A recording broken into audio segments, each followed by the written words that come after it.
Acá en la mesa del profesional vamos a estar hablando de familia y discapacidad. Por eso me encuentro con el licenciado Leandro Noir.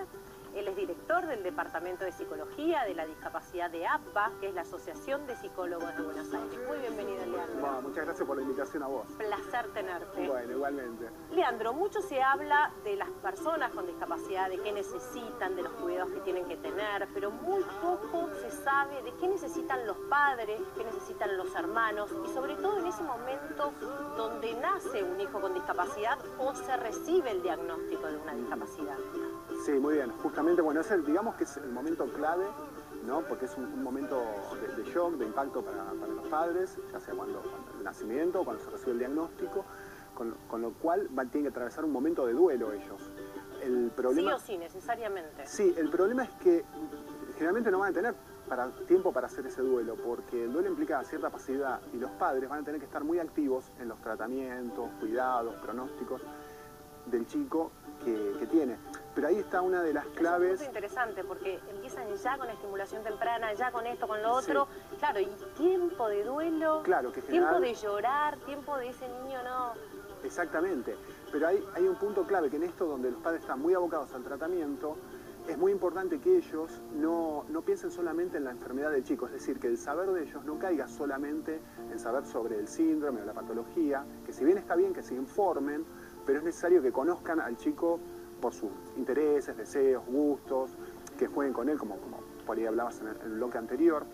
Claro, porque que se conecten en un momento lúdico. Sí, porque si no terminan sabiendo más de la enfermedad del chico que del chico en sí. Y entonces es una clave importante que ellos se vinculen con él, que sea lo más naturalizadamente posible el vínculo con ellos. Entonces, con lo cual es muy importante el aspecto vincular intrafamiliar. Y hablando de vínculos, ¿cómo se reestructuran entonces los vínculos cuando hay una discapacidad? Por lo general son madres que quedan muy abocadas. ¿Cómo se reestructura el vínculo con el hermano? Sí, digamos que el centro pasa por el hijo, que presenta la discapacidad. Entonces se genera como una mirada muy puesta en él, con lo cual se dejan de compartir ciertos espacios con otros integrantes de la familia. Entonces es importante que las familias se puedan brindar el espacio para conectarse entre ellos, para poder estar entre ellos y compartir otra serie de cuestiones, que, digamos, no sea como única causa de vida el tratamiento con los hijos, que se conecten con otras familias. Generalmente sucede que... ¿Eso es importante? ¿Que estén con otras familias que están pasando por lo mismo? Que están pasando por lo mismo, es mucho más fácil ahí para conectarse, porque se van a identificar mejor con esas familias. En cambio, ellos tienen como aislarse de demás familias porque se sienten diferentes, dejan de asistir a eventos, cumpleaños, etcétera, y sociabilizan menos. Y eso obviamente trae repercusión. Se encierran. En vez de abrirse, que vos decís que hace bien abrirse. Claro, porque hace a la socialización. Entonces, en cambio, se aíslan y eso repercute obviamente en el hijo y en la dinámica familiar. Con otras familias que tienen hijos con discapacidad, es muy bueno porque se siente más identificada y pueden hacer un intercambio, sobre todo de los distintos momentos evolutivos, porque si hay una constante que sucede acá es que los padres siempre están pensando en lo que vendrá después, en el sentido de que no disfrutan el momento de ahora y siempre preocupados con incertidumbres, con temores de qué va a pasar de acá unos años. Lo que pasa es que cada ciclo vital es distinto, no es lo mismo la escuela primaria que cuando egresan de la escuela especial o cuando están en la etapa de la estimulación temprana.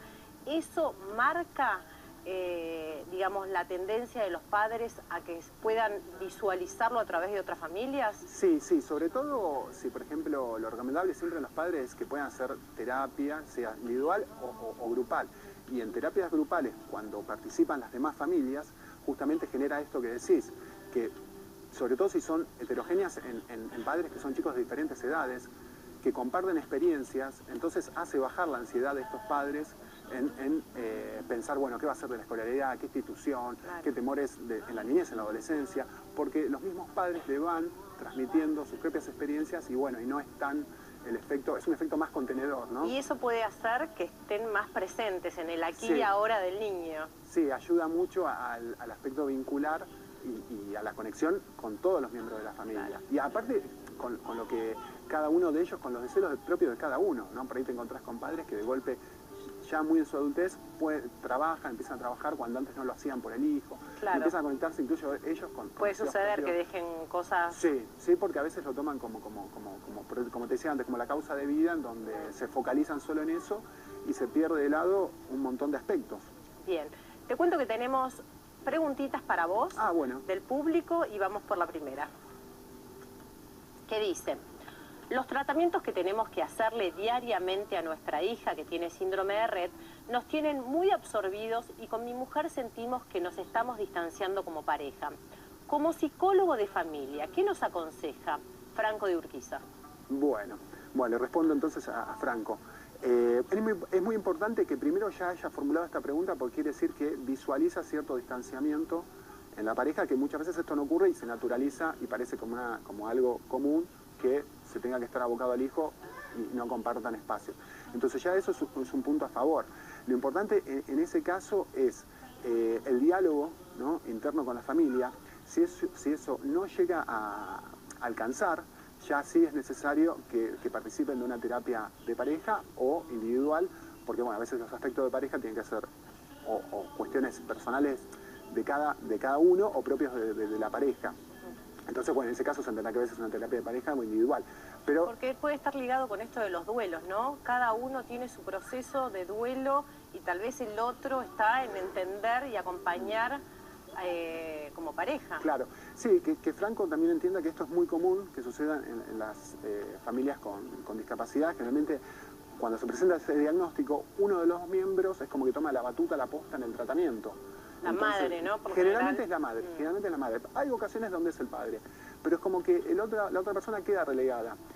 Pero de cualquier manera, la otra persona, si en este caso Franco puede visualizar eso, también es como ponerse firme en este aspecto de recuperar tiempos de la pareja, ¿no? Como que la otra persona tampoco deje de lado, digamos, que no se deje excluir, ¿no? Exacto. Porque a veces si no también es como partícipe o también un poco influye. Sí, que no sobreproteja, sino que deje participar al resto de los integrantes. ¿Vamos por la segunda? Dale. ¿Qué dice?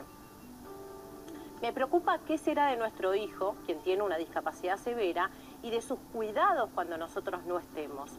No quiero que su hermano cargue solo con esta responsabilidad. ¿Cómo podemos planificar un mejor futuro para nuestros hijos? Viviana de López Camelo lo pregunta. Bueno, para Viviana.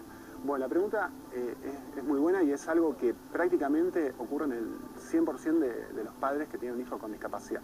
Sobre todo más aún... Así el tema del futuro es un temor, digamos. Sí. Cuando ellos no estén, la pregunta sobre la muerte, cuando ellos ya no estén, es constante. Sobre todo lo que llama mucho la atención en padres, a veces que son muy jóvenes, a veces te encontrás con padres de 40 años que ya están pensando en el día que no estén y se anticipan mucho y no disfrutan de los momentos del aquí y ahora con el hijo, ¿no? De vivir otras experiencias y saltan demasiados escalones. En este caso, ella da una palabra, digamos, en esta pregunta que plantea Viviana, hace una palabra que es esto de planeamiento. Entonces, es necesario que se planeen estas cosas, que se hablen, que se dialoguen, así sea dentro de la estructura familiar. ¿Y con el hermano también? ¿O en la pareja, entre la pareja? ¿Incluyendo al hermano? Depende de la edad del hermano, ¿no? Hay un momento en donde sí, pero no con una carga que lo sienta como que sustituya a ellos, sino por ahí como que puede contar con el hermano y darle una mano, ¿no? Una ayuda, que va a contar con el hermano, que va a tener una ayuda. No como que el hermano tiene que reemplazar, porque si no es mucha presión y mucha responsabilidad para el hermano en ese sentido. Lo importante en este caso es que los padres, ¿no? En general todos, que no se sientan como que son los únicos que pueden cuidar bien al chico. Como que en este sentido, siempre está como se le presenta la idea de que yo como mamá o yo como papá sé lo que necesita él y como que no hay otro que lo va a cuidar como yo. Y ellos un poco en este sentido tienen que caer un poco esta idea que no, que sí dentro de la estructura familiar puede haber otros que estén, digamos, con un buen apoyo o de manera de institucionalización, curadores, y está digamos. bueno lo que vos decís de planificar y que se pueda hablar esto, ¿no? Y no que quede también en algo de temor, sino que se ponga en palabras. Claro, esto es bueno. Claro. Vamos por la tercera pregunta. Dale, a ver. ¿Qué dice? Tengo 2 hijos, uno de ellos con TGD, trastorno generalizado del desarrollo. No sé qué hacer para que se lleven bien. Tampoco sé cómo manejar los momentos de vergüenza que le genera a su hermano en público. Roxana de Munro le pregunta. Bueno, Roxana. Bueno, también es un tema que frecuentemente ocurre cuando la estructura familiar presenta hermanos. Digamos, muchas veces ocurre esta situación, ¿no? Ligada un poco a la pregunta anterior, se me ocurría primero, porque es muy importante para los padres que los hermanos se lleven bien, ¿no? Porque a veces está esta fantasía de que cuando ellos no estén, como decía antes, los va a cuidar el hermano. Entonces, cualquier pelea que por ahí es típica entre hermanos, genera esto, ¿no? Que se vea más como un drama.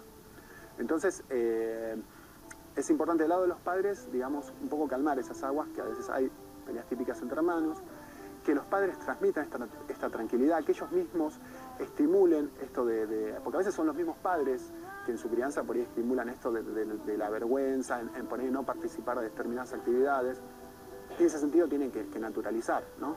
Y como la vergüenza como algo práctico, digamos, del día a día, como a veces muchos chicos se cargan y pasan vergüenza en otros lados, como una cuestión más, digamos, quitarle peso en ese sentido.